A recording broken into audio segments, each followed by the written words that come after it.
जय माता जी की, जय हिंद, जय भारत। मैं महिपाल सिंह मकना, श्री राजपूत करणी सेना का राष्ट्रीय अध्यक्ष।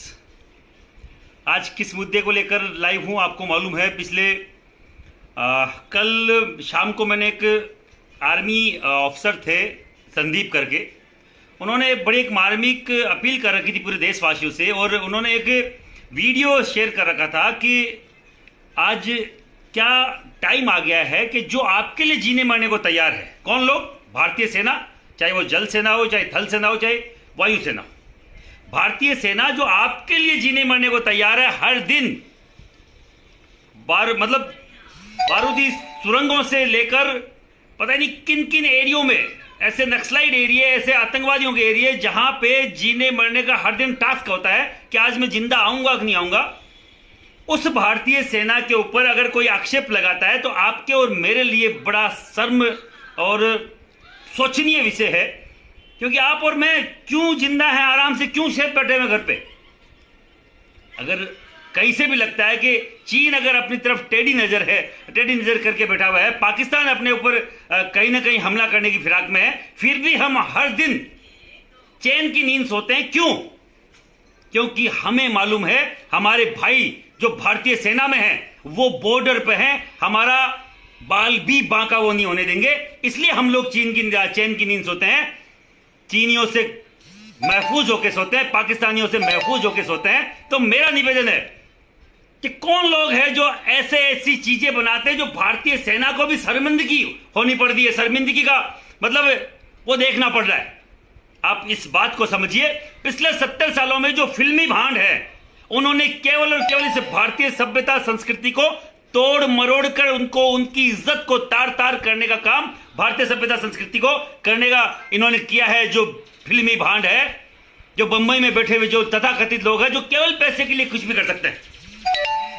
मैं बता दूं आपको, एक ट्रिपल कैसे आपके और मेरे दिल में हर एक फौजी से बोलना चाह रहा हूं, क्योंकि राजस्थान फौजियों का देश है, राजस्थान सैनिकों का देश है। राजस्थान के हर तीसरे परिवार में, चाहे वो राजपूत हो, चाहे जाट हो, चाहे गुजर हो, चाहे कोई भी कास्ट का हो, हर तीसरे परिवार में एक फौजी मिल जाएगा आपको। और शेखावाटी तो 70% फौजियों से है, मारवाड़ हमारे 60-70% फौजियों से भरा पड़ा है। हम लोगों का सबसे पहला जो चुनाव है अपने भविष्य का, वो फौज में जाने का होता है, पुलिस में जाने का होता है, आर्मर्ड फोर्सेस, कोई भी अर्धसैनिक जो है फोर्सेस है उनमें जाने का होता है। क्योंकि हमारे में जज्बा है, पूरे देश के हर एक सैनिक में यह जज्बा है, हर एक परिवार में यह जज्बा है। और मैं बोलना चाह रहा हूं उस हर एक सैनिक परिवार से, क्या आपका परिवार का व्यक्ति फौज में जाता है तो उनकी जो औरतें हैं उस तरीके का काम करती है? अगर नहीं करती तो ऐसी महिलाओं को मुंह तोड़ जवाब दीजिए। और करती बहुत दूर की बात है, सोच भी नहीं सकते। अगर कोई आक्षेप लगाने की कोशिश करेगा तो उसकी हलक से उसकी जीभ निकाल के उसके गर्दन में बांधने का मादा आप रखिए। ये अगर आप मादा नहीं दिखाएंगे, आप ये अगर जज्बा नहीं दिखाएंगे, तो ऐसे लोग जो पैसों के लिए अपने आप को बेच दे, अपने शरीर को बेच दे, जो नुमाइश करते फिरते हैं अपने शरीर की, जो महिलाओं के, मैं महिलाओं के खिलाफ नहीं होता हूं। लोग बाग बोलते हैं आप महिलाओं के खिलाफ। पद्मावती पे दीपिका पादुकोण की नाक काटने का मैंने नहीं बोला था, मैंने बोला था सूर्यपंखा जैसी कोई भी महिला, और ये भी महिला कोई सूर्यपंखा से कम नहीं है। ये भी महिला कोई राक्षसी से कम नहीं लगती मुझे। इसको लगता है आपको कहीं से भी ये भद्र महिला है? ये तो अभद्रता की सबसे बड़ी मुझे टिप्पणी लगती है। जो महिला की इज्जत करना नहीं जानती, जो महिला संबंधों की इज्जत करना नहीं जानती, रिश्तों की इज्जत करना नहीं जानती, जो महिला अपने भारतीय सेना की इज्जत करना नहीं जानती, वो आपको लगता है कहीं से भी आपकी और मेरी इज्जत करेगी? आपको लगता है अपने इतिहास की इज्जत करेगी? 70 सालों में राजपूत को सबसे घटिया बलात्कारी जो देखो वहां पे बॉर्डर पे खड़े हैं, उनके पीछे उनकी फैमिली के लिए गलत कोई टिप्पणी करे, उनके लिए बताए कि उनकी महिलाएं ऐसी कर रही है, ये शर्मनाक बात है, डूब मरने वाली बात है। ऐसी महिलाओं को बाकायदा सबक सिखाना चाहिए, इनके खिलाफ मुकदमे दर्ज होने चाहिए। मैं आप सबसे निवेदन करना चाह रहा हूं, करणी सेना के हर एक व्यक्ति से, इनके खिलाफ मुकदमे दर्ज कराइए। मेरे आज महाराष्ट्र की टीम से बात हुई है, वो आज सुबह से हर एक अलग अलग डिस्ट्रिक्ट से उनके इस एकता के खिलाफ मुकदमा दर्ज करवा रहे हैं, और आने वाले दिनों में इसकी प्रोडक्शन हाउस पे बैन लगना चाहिए। ये मोदी जी से मेरा निवेदन है। आज सबसे बड़ी पराकाष्ठा इनकी हो गई है कि हमारे लिए मरने जीने के लिए जो तैयार हर समय अपनी जान को हथेली पे लेकर जो हमारे लिए लड़ते हैं, उन सैनिकों के परिवार की बात आ गई है। अगर जब बात उस सैनिक की है जो चीन हमारे सामने खड़ा है और कभी भी हमारा युद्ध हो सकता है चीन से, इस समय हमारे इस सैनिक परिवार की, हर एक सैनिक की हम मनोबल बढ़ाएं। ये हमारी धर्म बनता है, ये हमारा कर्म बनता है। तब अगर कोई भी ऐसी प्रोडक्शन हाउस, एकता कपूर जैसी, अगर हमारे सैनिकों का मनोबल गिराने का काम करेगी, तो मुंह तोड़ जवाब इन अंदर बैठे हुए आतंकवादियों को भी हम देंगे।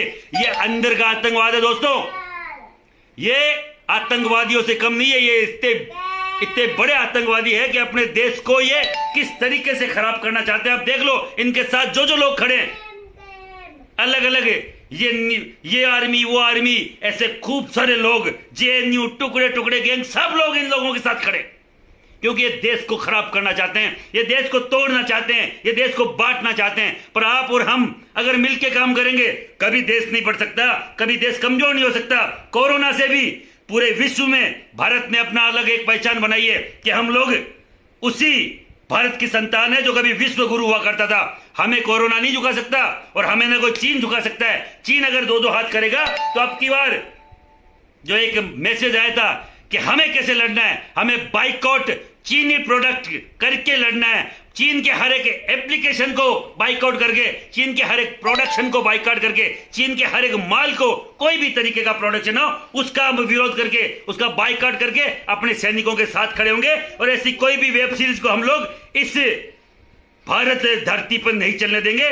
आप लोगों से बहुत बहुत यह विनती है श्री राजपूत कर्ण सेना की और कर्ण सेना के हर एक परिवार के व्यक्ति की कि आप लोग हमारा साथ दीजिए।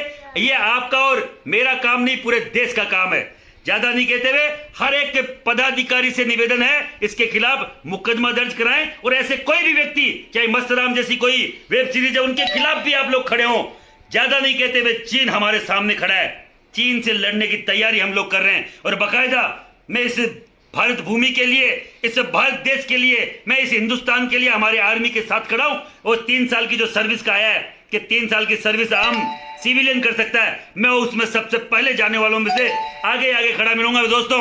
और इस आर्मी के लिए जो जो लोग, मैं बोलना चाह रहा हूं, जो जो लोग आर्मी के लिए खूब सारे आर्मी के पक्ष में डालते रहते हैं, आज एक फिल्म की बात आ गई तो जो फिल्मों में काम करने वाले आर्मी को जो सपोर्ट करने वाले लोग हैं वो मुझे दिखाई नहीं दे रहे। मैं उनसे भी निवेदन करना चाह रहा हूं, फिल्म में काम मिले कि नहीं मिले मेरे भाई, अगर आर्मी का स्वाभिमान जिंदा नहीं रहेगा तो फिल्मों में काम तो बहुत दूर की बात है, फिल्में भी पता ही नहीं रहेगी कि नहीं रहेगी।